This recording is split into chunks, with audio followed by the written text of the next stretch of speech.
On the 7th of August, I sailed for the Havre. Through the night, trying to sleep on deck, with dozens of others, in pitch darkness, of course. At the Havre, we were taken to an officer's mess. This was my first visit to France, and I was determined to make use of my schoolboy French. Needing some braces, I walked about looking at shop windows until I saw some braces labelled the hotel. I marched into the shop with the word the hotel on my lips. It was outmaneuvered by a very smart shop in a country town, and pointed to interpret them, monsieur.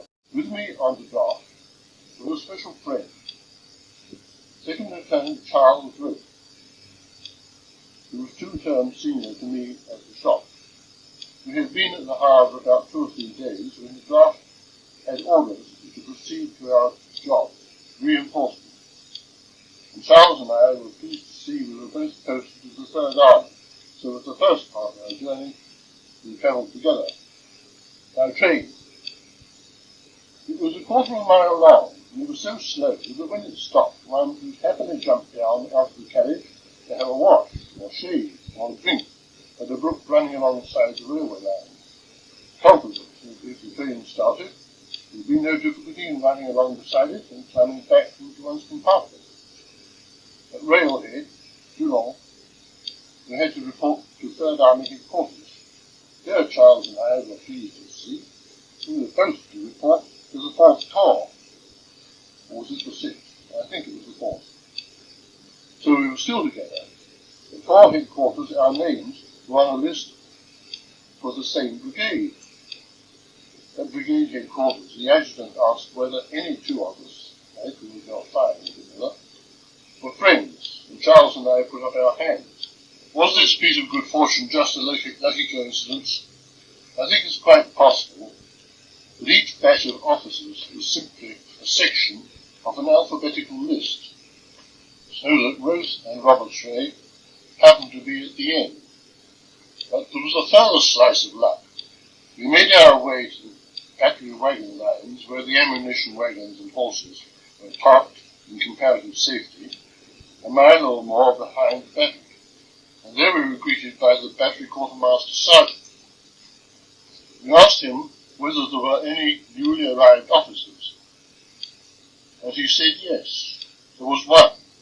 We were amazed to learn that it was Neville Worsley Holbrook, who was a friend of ours at Winchester Gunnery School and a contemporary of mine at Woolwich. That was certainly a happy coincidence. In due course we arrived at the battery, which was dug in behind the village of Fontvieille, known to the troops as Funky Villas. We reported to the battery commander, to whom I will refer as Major B.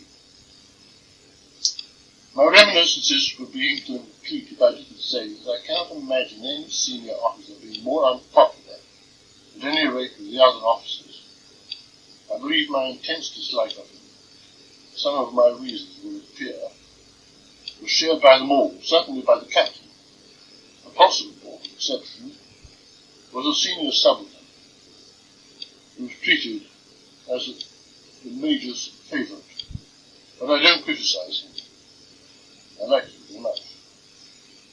For about 2 or 3 weeks, it was trench warfare.